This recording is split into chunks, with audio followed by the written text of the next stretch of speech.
I thought I was paranoid, until I found surveillance footage of myself, on his computer. The ficus pot shattered, and with it, so did the illusion I had called my life. Sharp ceramic shards scattered across the hardwood of our Asheville living room, slicing through the silence like the betrayal I had long suspected but never dared name. I knelt, heart hammering, as soil smeared my palms and memory. For a moment, I could almost hear James's voice, measured, disappointed, like a professor scolding a student. You just had to touch it, didn't you? His precious plant, the only living thing in the house he ever nurtured with care, was now a ruin. He'd always said, don't touch what you don't understand, and for years, I hadn't. Until now. Something glinted beneath the soil, small, metallic, and clearly out of place. My fingers shook as I brushed the dirt aside. A metal box, no bigger than my palm. I hesitated. For years, James had kept secrets in plain sight, masking them in routines and calm authority. My gut tightened. This was not an accident. I pried the lid open. Inside, a USB drive, a safe deposit key, and a letter, its paper yellowed and soft at the edges like it had waited years to be read. My breath caught when I saw the handwriting. My father's. Edward Thompson, dead 3 years from lung cancer, but still managing to break my heart from beyond the grave. I unfolded the letter with trembling hands. Sarah. If you're reading this, I've let you down in ways I can't forgive. I left $800,000 from my retirement and the proceeds of the old house to fund the cancer foundation I dreamed of starting. I trusted James to handle it. I thought he was your rock. I fear he's taken it. Protect yourself. Protect Emily. I love you. Dad. The words cut deeper than anything I'd ever read. Dad hadn't been perfect, but he'd loved me, and clearly, he had trusted James far more than he should have. My stomach twisted. James, who kissed my forehead each morning. James, who made me decough when I didn't ask. James, who always said, don't worry about the money. I'll handle it. I clutched the USB as 1,000 thoughts exploded in my mind. Could it be true? Was I overreacting, again? That old voice slithered in, James's voice, planted deep after years of repetition. You're too emotional, Sarah. Always seeing ghosts.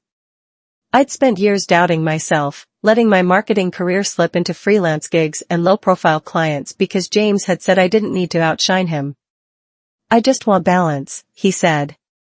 But his version of balance was me playing small. No more. I scrambled for my laptop, plugged in the USB, and held my breath. A password prompt blinked. I hesitated, then typed Asheville 2020. The year we bought this house, the year I began to feel the walls closing in. It unlocked. 2 folders appeared, Sarah and Emily. I stared at the screen, dread prickling down my spine. I clicked on my folder. Dozens of files filled the window. Photos of me walking through Whole Foods, attending book club, sitting at Asheville's art walk just last month. There were also screenshots, my texts, emails, calendar, Google Maps history. My entire life, logged and watched. My hands began to shake. He'd been tracking me. With a deep breath, I opened Emily's folder. Photos of my 23-year-old daughter, outside her nonprofit office in Raleigh, grabbing coffee, coming home late. And then one document stood out like a coffin in a field of daisies. Psychiatric assessment, Sarah Elizabeth Thompson. The date was recent, last month. The words burned, delusional. Paranoid. Financially incompetent. Tears welled in my eyes, but they didn't fall. Not yet. My throat closed around a scream that would have undone me if I let it out. He wasn't just monitoring me. He was setting a trap. Declaring me unfit.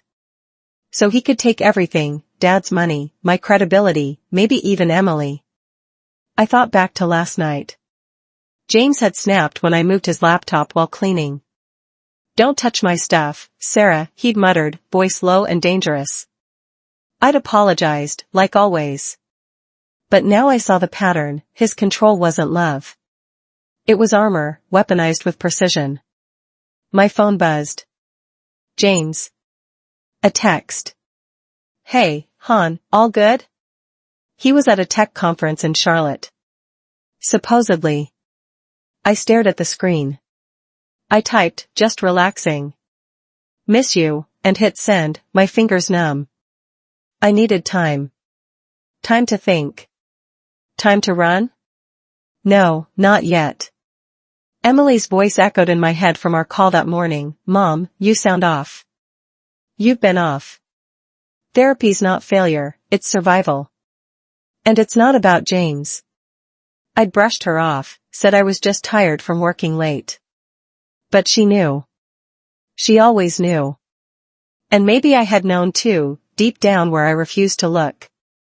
I turned back to the USB. A tiny note was etched in pen on the casing's side, barely visible. Backup, Carter plan. Carter. James's last name.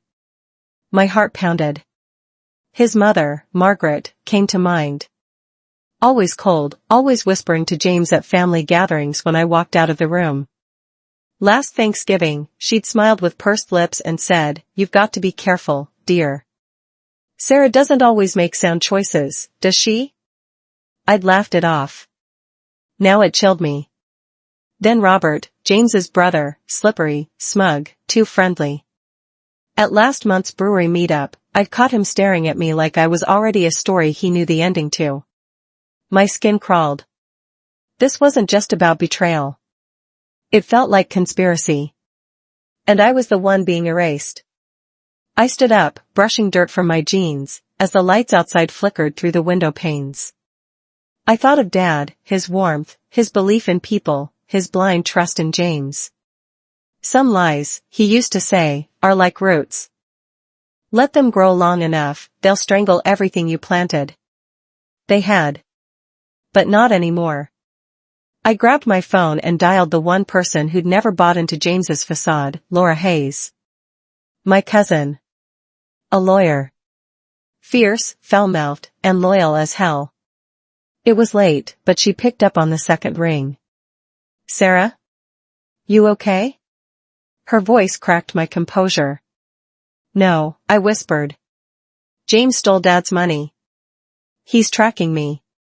He's planning something. He's got a psych report saying I'm insane. I don't know what to do. She didn't pause. Where's James now? Charlotte. At least, I think.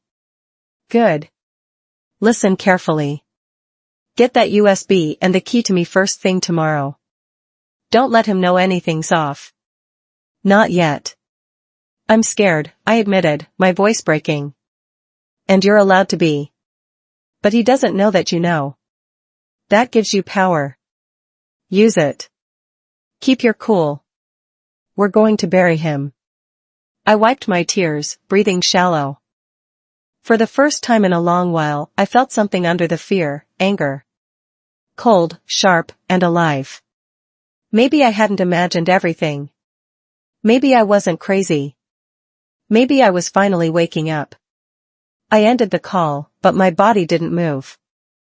I stared blankly at the USB drive, as if it might blink or whisper more secrets. Laura's voice still echoed in my ears, sharp, urgent, a lifeline. Get the key and drive to me tomorrow. Don't let him know you've seen anything. But how could I pretend nothing had changed when everything inside me had cracked open? I looked around the room as if for the first time. The minimal gray walls, the streamlined furniture, the ficus pot now broken and swept to a corner, all of it suddenly seemed like stage props in a life carefully curated for someone else's comfort. I'd called it ours 4 years. But it was always James's. My hands were still dusty from the potting soil. I didn't wash them. I wanted to feel the grit. It reminded me that something real had happened. That I wasn't imagining this. Was I? I slid to the floor and leaned back against the wall, letting my mind rewind years, every time James had brushed off my instincts, every time he'd told me I was overreacting, reading too much into things, or that I was getting too worked up again. His voice had become the narrator of my life. The voice that edited me. And I'd let it.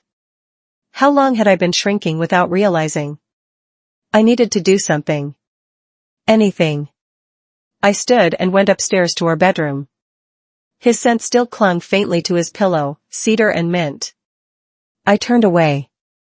His smartwatch was on the nightstand, forgotten in his rush to leave for Charlotte. I picked it up, heart pounding. I wasn't sure what I expected, but I found more than I was ready for. A text from Robert, timestamped just an hour earlier. Confirmed, S's eval ready. Next step? S. Sarah. Me. The air in the room thinned. I felt like I'd been kicked in the chest. This wasn't just surveillance anymore. This was strategy. And I was a marked target in a coordinated operation. My psychiatric evaluation was just step one. There were more steps. What were they planning next? I searched the room for more. Something, anything, to give me clarity. I ended up in James's home office, a space I had tiptoed around for years. It always felt sterile, forbidding. Like entering sacred territory. But now? It was just a place where lies were filed. In the third drawer of his filing cabinet, I found a thick folder labeled Phase 1, Containment. My stomach twisted. Inside were charts, memos, and what looked like emails between James and someone named Dr. Stephen Mitchell. One page was a printout, recommendations, subject S, Sarah Thompson. The bullet points chilled me. Increase documentation of emotional episodes. Encourage limited access to finances. Isolate subject from family. Prepare psychiatric testimony for court. Court? Was James planning to have me declared mentally unfit? To take over control of my finances? Of Emily's trust? I stared at the page, numb. Then the rage came. Hot, primal. Not dramatic. Not loud. But focused. I'd been gaslit for so long I'd forgotten what it felt like to be certain of anything. But now I had proof. And I wasn't crazy. I returned to the bedroom, picked up my phone, and dug into the settings. If James had gone this far, then surveillance wasn't just likely, it was guaranteed. Sure enough, hidden deep in a folder of utility apps was one called Weather Plus. But it wasn't tracking storms. It was tracking me. It had been silently running for weeks, updating my location in real time. I deleted it, then disabled everything I could think of, Bluetooth, location history, background data. How long had he been watching me like this? I nearly called Emily. My thumb hovered over her name. But if he had installed something on my phone, he might have gotten to hers too. I deleted the call log and instead sent her a brief, carefully worded text. Need you home tomorrow. Just us. It's important. Love you. I stared at the screen after hitting send, willing her to read between the lines. I wandered downstairs again, gripping the USB drive like a weapon. I glanced around the kitchen, sleek and spotless, like a showroom. Everything in this house was curated by James. Everything had a place. A purpose. And I had been placed too. I had served a purpose, until now. That was when I noticed his laptop bag, the one he always kept locked, had been left slightly unzipped by the back door.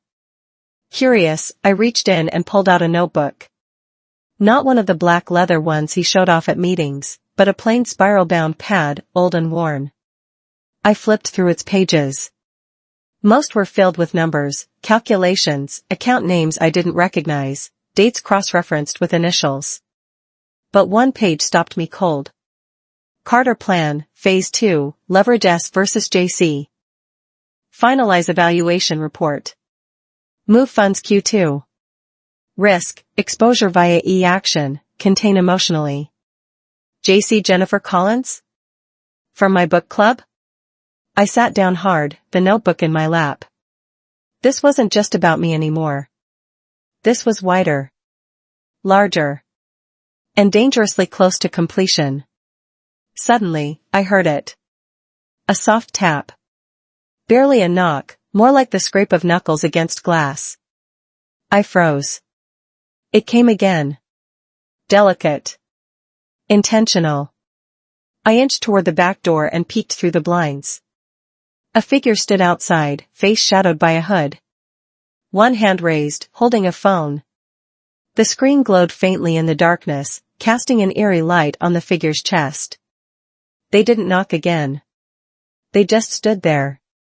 My phone buzzed. I jumped. New message. Unknown number. You shouldn't have looked in the pot. I stared at the words, the letters blurring for a moment. My hands tightened around the USB. My breath hitched. They knew. I had crossed a line, and now, someone was watching me watch them. For years, I had been afraid of being too sensitive, too suspicious, too dramatic. But the truth wasn't subtle. It was sharp, and it had been hiding in plain sight. I backed away from the door, slow and quiet. My phone buzzed again, but I didn't look. Tonight, I wouldn't sleep. Not with those words etched into my mind like a curse. But this time I wouldn't shrink. I stood in the darkness of my Asheville kitchen and whispered, "You started this." And then, to the silence. What would you do when the truth starts hunting you back? If you're out there, reading this, tell me. I need to know I'm not the only one. Robert's text on James's phone, "S knows too much. Handle it." Burned into my vision. I stood in our Asheville kitchen, coffee splattered on the counter where my hands had trembled. The words weren't just a warning, they were a decision. James's decision.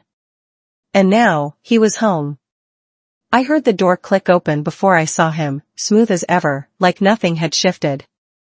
His polished shoes on the hardwood floor, the smell of aftershave trailing behind him like a lie. "Hey, hon," he said, his smile wide, too wide. "I'm back early. Figured I'd surprise you." My breath caught, but I forced a small smile. Laura's voice echoed in my mind, "Act normal. He doesn't know what you know. Yet."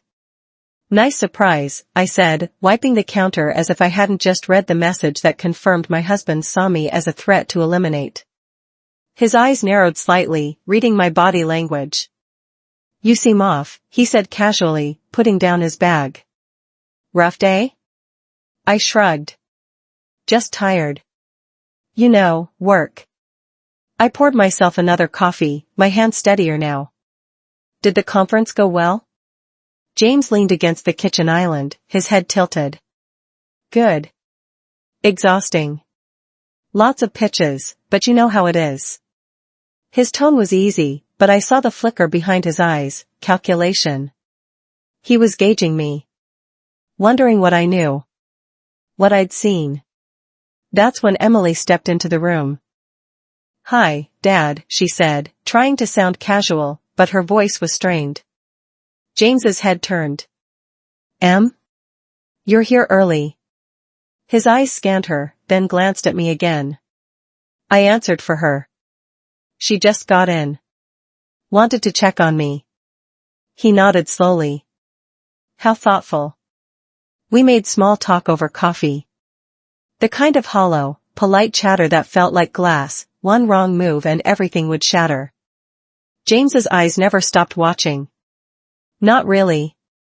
And when he excused himself to go upstairs, I waited until I heard the soft click of the door to his office before I exhaled. Emily and I moved quickly. We grabbed the USB and the safe deposit key from my purse and slipped out the door without looking back. Laura was waiting at her Asheville office, along with Patricia Sullivan, the forensic expert with the sharp gray eyes and zero patience for men like James. We laid everything out, the USB, the psych report, the files marked Carter plan, the texts, the tracking app, and the new note I found, tucked behind James's monitor just hours before. Phase 2, S eval finalized. R to handle JC. Patricia's jaw tightened. JC, that's Jennifer Collins. Jennifer. The woman from my book club. I remembered how hollow her laugh sounded at our last meeting. How she clutched her wine glass like it was an anchor. I hadn't seen it then, but I saw it now, she was caught in the same trap. Laura leaned forward, her voice low and firm. They're targeting women with assets, widows, divorcees, women they can isolate and declare unstable. You're not the first, Sarah. You're just the first to fight back in time. I felt sick. We rushed to First Citizens Bank, the key heavy in my hand. My stomach churned as the clerk guided us to box 472. When it opened, I saw the final confirmation, Dad's original will, naming me sole executor of the Edward Thompson Foundation. Next to it? A forged life insurance policy, on me and Emily. There were also ledgers, showing offshore transfers and fake consulting payments. And one final page. Carter Plan, Phase 2, Neutralize S, complete by Q2. Neutralize. It wasn't paranoia anymore. It was a damn timeline. My knees buckled, but Laura grabbed my arm. He's done, she said. This is enough to bury him. We scanned every page, documenting each piece of evidence. Patricia cross-checked the account numbers against known shell corporations. It all lined up, years of theft, psychological manipulation, and fraud. Then Patricia said something that changed everything. This isn't just about you. James and Robert have used Dr. Mitchell's fake psych evaluations on at least 5 other women. They've taken millions. Emily stood frozen beside me, her eyes wide. Mom, she whispered, we have to stop them. I squeezed her hand. We will. Patricia pulled out another name. Jessica Carter. Robert's wife. Nervous, quiet. She's probably a victim too. I blinked. Jessica. At the brewery night last month, she had slipped a card into my purse, quietly, quickly. Call me if you ever need to talk, she'd said. I had brushed it off, thinking it was just small talk. Now, I pulled the card from my wallet and showed it to Laura. She might help, I said. Or she's bait, Laura countered. We'll vet her. We returned to Laura's office, just as her paralegal burst in with news, search warrants approved. Police are moving in today. It was happening. But my heart still beat too fast. I knew James. He wouldn't go down quietly. Then, my phone buzzed. A new email. No sender. No subject. Stop now, or Emily pays. I stared at the screen. My skin turned cold. I showed Emily. Her face went pale, then hardened. He's desperate, she said. That means we're winning. But fear clawed at me. For the first time, I didn't see James as a manipulator. I saw him as dangerous. Back at the house, I cooked dinner while James scrolled his phone at the table like nothing was wrong. You seem quiet, he said, not looking up. Just thinking about my dad, I answered, meeting his eyes. His legacy. What he believed in. His fork paused. I leaned closer, my voice low and firm. I want him exposed, James. Every lie. Every secret. A flicker, panic? Disgust? It passed quickly. You're tired, he said. You should sleep. But I wasn't tired. I was on fire. That night, as he slept, I slipped downstairs. I opened my laptop and drafted a post. Truth hurts, but lies destroy. Hashtag break the pot. I didn't post it. Not yet. It was my vow. The next morning, Laura called, police are on their way. But as I hung up, I heard it. A rustle. A whisper of paper. James was in his office. I crept toward the door. He was shredding documents. His face, white with panic. My phone buzzed again. Another message? Too late. My blood ran cold. He knew. And now, he was trying to burn the truth before anyone else could see it. James's hands froze on the shredder, caught mid-motion as red and blue lights washed through our Asheville windows. For a moment, neither of us moved. Sarah, he hissed, voice sharp and trembling, what have you done? But it wasn't fear I heard, it was entitlement unraveling. I stepped forward, calm. The USB drive in my pocket pressed firm against my side, like armor. I found the truth, James, I said quietly, firmly. And now everyone will. The front door burst open. Police swept in, fast and efficient. Within seconds, they had James pinned, cuffed, and shouting. This is a mistake. You don't know who I am. Emily stood behind them, her eyes fierce. No, Dad, she said, her voice cutting through the chaos. You're the mistake. My chest ached, not from sadness, but from something close to peace. Not joy, not yet. But a beginning. The weeks that followed blurred into motion. Laura's law firm became our war room. Her glass-walled office transformed into a battlefield of files, laptops, and whiteboards. Beside her, Patricia Sullivan, our silver-haired forensic expert, worked tirelessly to trace every wire transfer, every forged signature, every offshore account linked to James and Robert. The contents of the safe deposit box, the USB, the fake evaluations, and bank statements created a damning web of evidence. But the real weight came from the pattern. There were more than just me and Jennifer Collins. There were 6 women in total, widows, recent divorcees, or women listed as emotionally unstable in court documents, all connected to James and Robert by either business or family ties. Each one had been surveilled. Each one had lost money. Each one had, at some point, questioned her own sanity. And now, we had names. Jennifer sat across from me at a coffee shop downtown, her hands shaking as she held a cup of tea. She looked thinner, worn out, but determined. I knew something was off, she whispered. But when I tried to fight, my ex used that damn psych report. Said I was erratic. I lost custody. And half my savings. I reached across and took her hand. You're not crazy. You never were. She blinked, and I saw her shoulders lower for the first time since she arrived. Back at Laura's office, Jessica Carter finally spoke. She came in quiet, almost skittish. I remembered her from that brewery night, always watching, never speaking much. Now, she placed a folder on the table. Her hands trembled.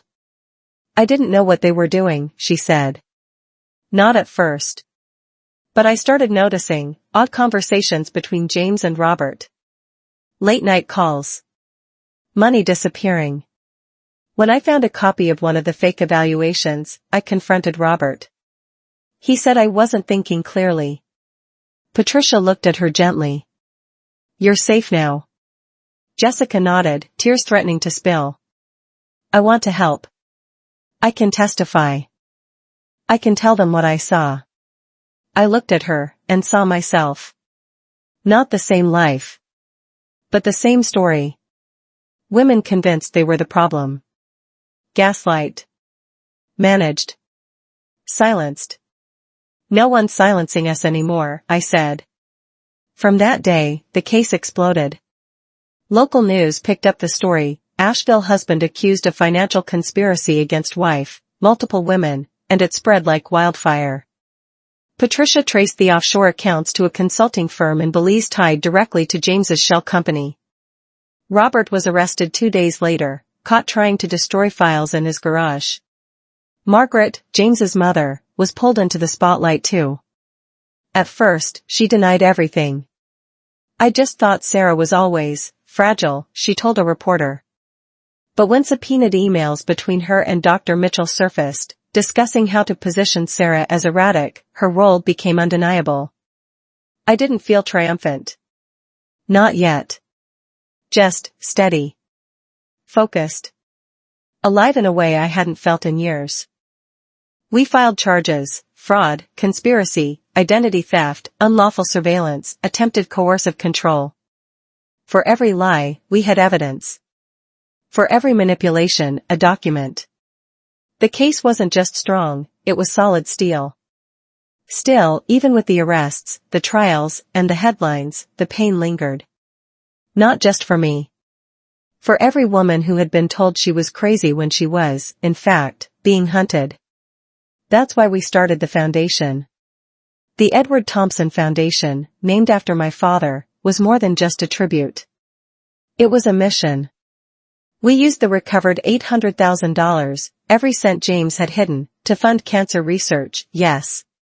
But also shelters for financial abuse survivors. Legal aid. Investigative training for emotional coercion cases. Jennifer joined the board. Jessica helped write our outreach curriculum.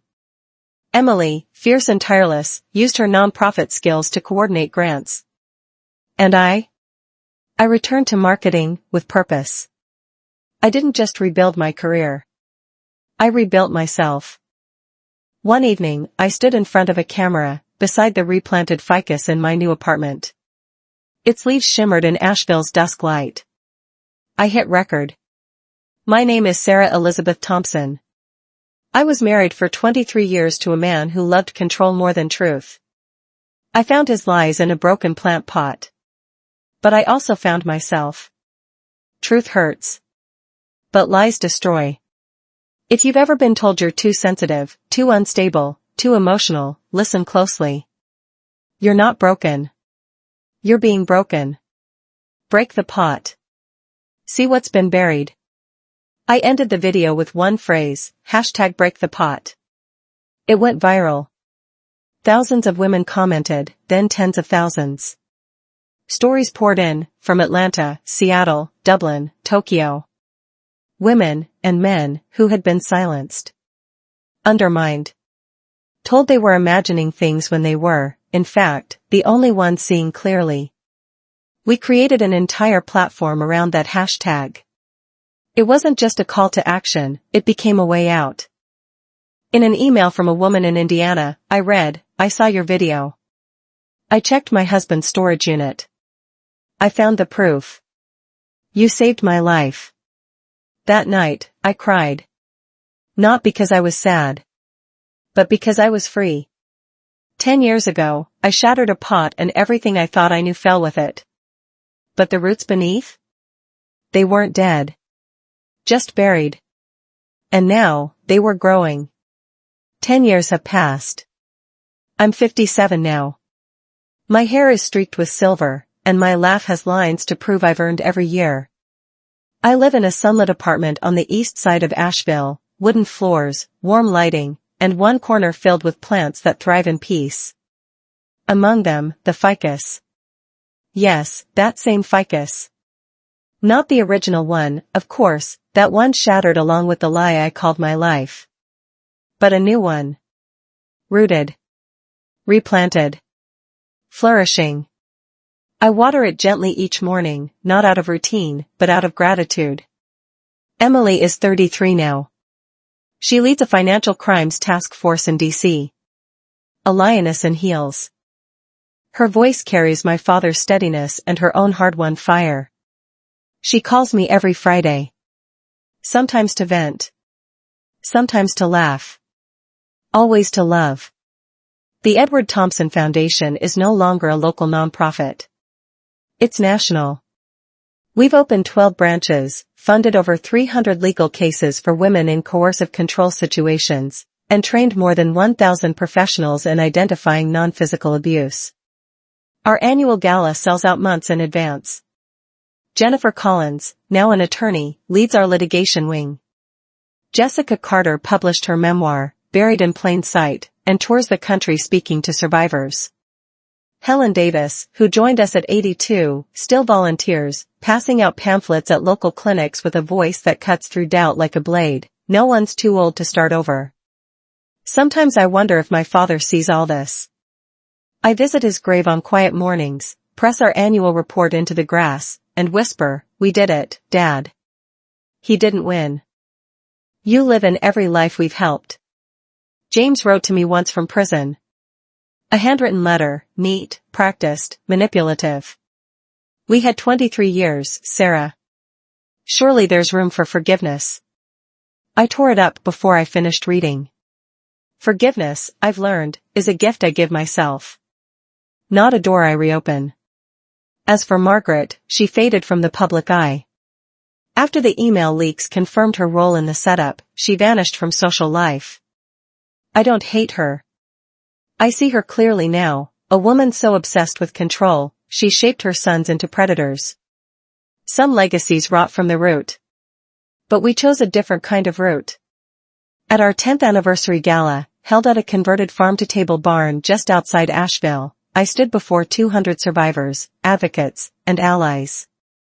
The ficus, now over 6 feet tall, stood beside me, its leaves catching the string lights overhead like green fire. I held the microphone with steady hands. 10 years ago, I broke a pot and found my husband's lies buried in the dirt. But I also found myself. I found the truth. Truth doesn't just break you. It builds you. For everyone here who was told they were too emotional, too irrational, too much, thank you for surviving. Now, we thrive. The applause was thunderous. But what stayed with me was the woman who approached me after, tears in her eyes, and whispered, "You made me believe I'm enough." Later that night, I sat alone in my apartment. The ficus rustled in the breeze from the open window. I scrolled through my phone, reading comment after comment on our newest campaign. One caught my eye. "I saw your video. I left the house that night. I broke the pot. And I'm free." I smiled, fingers trembling, and posted one final photo, me standing beside the ficus, hands in my pockets, soft light behind me. Caption: 10 years ago, I shattered a pot and everything false in my life fell with it. But the roots I planted after? They're still growing. #break the pot.